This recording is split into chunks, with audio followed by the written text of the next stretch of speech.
কোন গোপনে মন ভেসেছে ধারাবাহিকে দেখেছিলাম আমরা অনিকেতকে একটা লকআপে ভরে রেখেছে আন্না ভাইয়ের লোকজন। ও অস্থির হয়ে যাচ্ছে, শ্যামলীর কাছে যেতে চাইছে, দেখা হয়েছে রঘুর সাথে।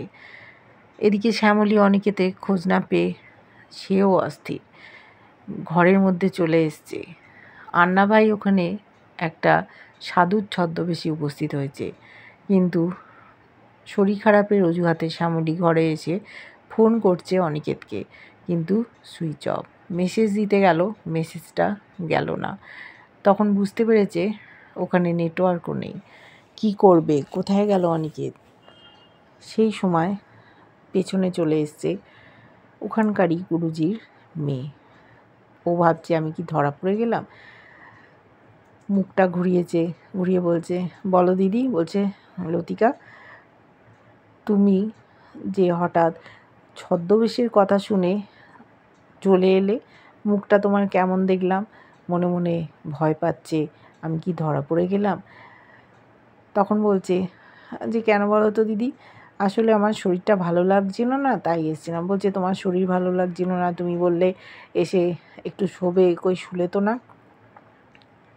ও ভাবলো আমি কি ধরা পড়ে গেছি, অনিকেত সেও কি ধরা পড়ে গেছে, এরা সব জেনে বুঝে চুপ করে আছে।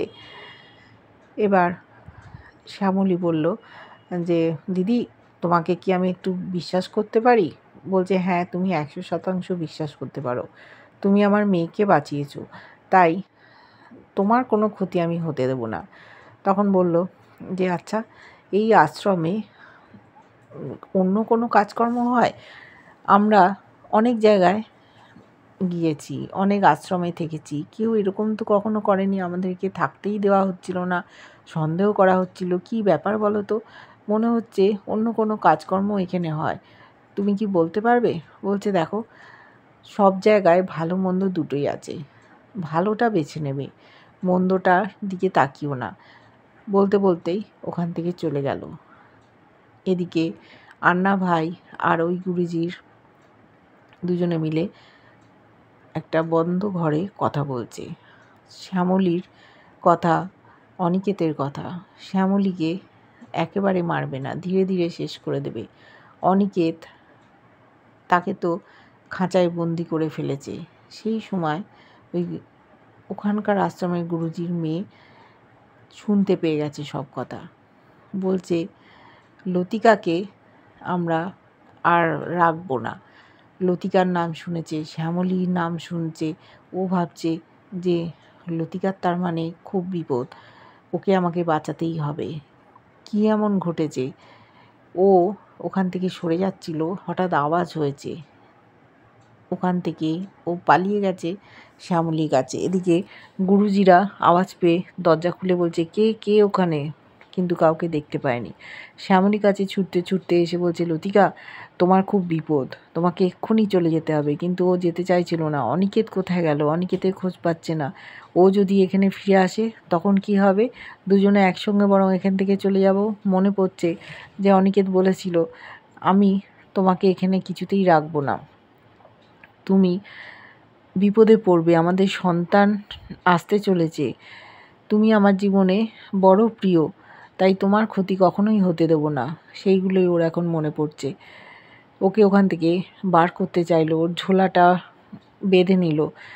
আড়াল থেকে দেখছে সন্ধে ঘনিয়ে গেছে, সবাই আলো জ্বালতে ব্যস্ত, পাহারা বসিয়েছে যেন। কি করে বার করবে বুঝতে পারছে না। বলল তুমি এখানেই দাঁড়াও। হঠাৎ ওই আশ্রমেরই আরেকজন মহিলা, যে কিনা গুরুজিদের সাথে যুক্ত, সে এগিয়ে আসছিল। ওকে দেখে যখন এরা আড়ালে চলে গেছে, বলছে কে কে ওখানে? আড়ালে চলে গেলে আরেকজন আশ্রমেরই সদস্য মেয়েটিকে ডেকে নিল, বলল গুরুজি ডাকছে তোমায়। ওখান থেকে আশ্রমের যে মহিলা শ্যামলীকে সাহায্য করছে এগিয়ে চলে গেছে, আর শ্যামলী উল্টো পথে হাঁটা দিতেই দুজন আশ্রমের সদস্য ওর গলায় ছুরি ধরেছে, তরোয়াল। ভয় পেয়ে গেছে, বলছে কোথায় পালাচ্ছিস? ওকে টানতে টানতে নিয়ে এসছে আন্না ভাইয়ের কাছে। আন্না ভাইয়ের পায়ের কাছে ফেলে দিয়েছে। এবার আন্না ভাই বলছে, শ্যামলী মল্লী বড় চাল চেলেছিল, আমরা তো এইরকমই পছন্দ করি, খেলাটা এবার আমিই জিতবো। ও ভাবছে খুব চেনা চেনা লাগছে, এটাকে। তখন মনে পড়ছে যে মন্ত্রীমশাই বলেছিল আন্না ভাই বিপক্ষের হয়ে কাজ করে আর চায় না আমি মুখ্যমন্ত্রী হই, সেই জন্য আমাকে মারার চেষ্টা করছে। আমি সৎ পথে থেকে কাজ করি, কিন্তু ওরা অসৎ পথে কাজ করে। আন্না ভাই যে সাধুর ছদ্মবেশে এসেছিল, আস্তে আস্তে সমস্ত কিছু ও খুলে দিচ্ছে, ফলস চুল, দাড়ি, গোঁফ। চমকে গেছে শ্যামলী, বলেই ফেলেছে আন্না ভাই। বলল, হ্যাঁ আমি। বলছে যে তোমাদের সাহস কম না, একেবারে এখানে চলে এসছো আমার আশ্রমে। এই আশ্রমেই যে দুষ্কর্ম করা হয়, অপরাধ জগতের সাথে এরা সব যুক্ত, সেই খবর পেয়েই ওরা ধরতে এসেছিল, কিন্তু ফেঁসে গেছে অনিকেত, ওকে খুঁজে পাচ্ছে না। শ্যামলী এবার কি করে নিজেকে বাঁচাবে? ওর দিকে তাক করেছে রিভলভার আন্না ভাই। শ্যামলী ভাবছে ওর সন্তান হবে, ওকে কি বাঁচাতে পারবে না? আন্না ভাই বলছে, তোমাদের দুজনকেই আমি শেষ করে দেবো, কাউকে বাঁচিয়ে রাখবো না, আমার ডেরায় এসছো।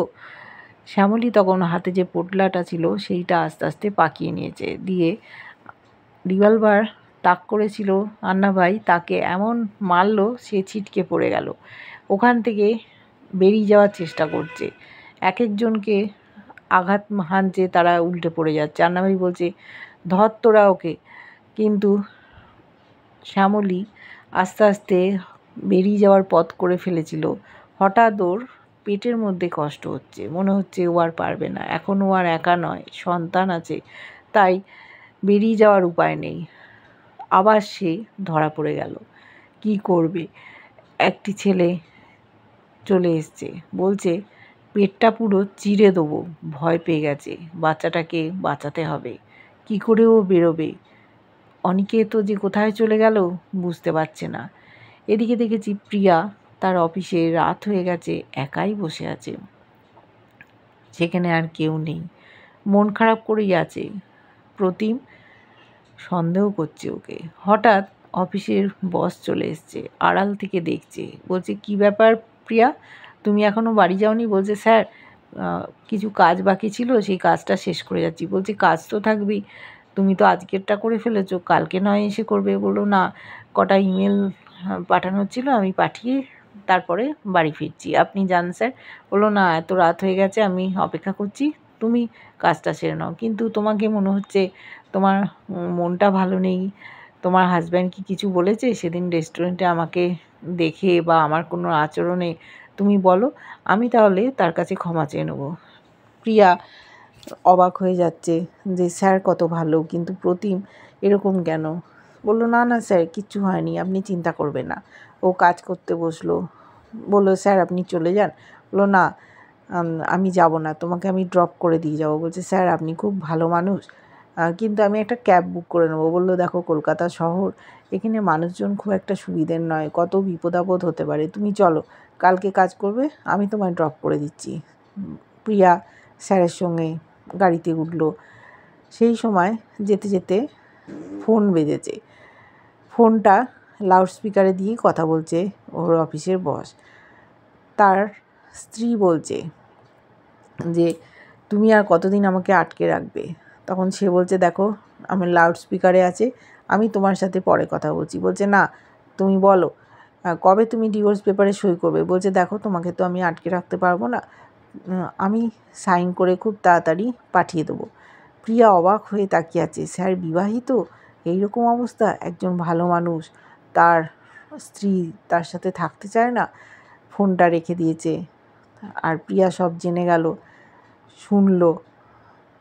বস বলছে, দেখো ভালোবাসার মানুষ সবসময় পাওয়া যায় না, যদি ভালোবাসার মানুষ থাকে তার ভালো মন্দ সবটা তুমি অ্যাকসেপ্ট করবে, তাকে কাছে রাখবে, কখনো চলে যেতে দিও না। টাকা পয়সা সমস্ত কিছু আসবে যাবে, কিন্তু ভালোবাসার মানুষ সবসময় পাওয়া যায় না, আগলে তাকে রাখার চেষ্টা করবে। প্রিয়া চুপচাপ শুনলো, ওর আর প্রতিমের মধ্যেও যে একটা মিসআন্ডারস্ট্যান্ডিং চলছে সেটা বুঝতে পেরেছে। এই বসকে নিয়েই সমস্যার সৃষ্টি হয়েছে। কিভাবে ওদের মধ্যে আবার আগের সম্পর্ক ফিরে আসবে সেটাই হয়তো প্রিয়া ভাবছে। এদিকে শ্যামলীও কি করবে? অনিকেত কোথায় গেল? আদৌ কি ও বেরিয়ে শ্যামলীকে রক্ষা করতে পারবে? শ্যামলী একা থাকলে হয়তো দৌড়ে পালিয়ে যেত, কিন্তু তার সন্তান আছে, সদ্য জানতে পেরেছে, তাই দৌড়োদৌড়ি করা ওর পক্ষে সম্ভব না। তাকেও বাঁচিয়ে রাখতে হবে। দেখতে থাকবো এরপর কী হয়। কেমন লাগছে ধারাবাহিকটা অবশ্যই জানিও। ভালো লাগলে লাইক কমেন্ট সাবস্ক্রাইব করে যারা ফেসবুক পেজ থেকে দেখছো ফলো করে সাথে থেকো।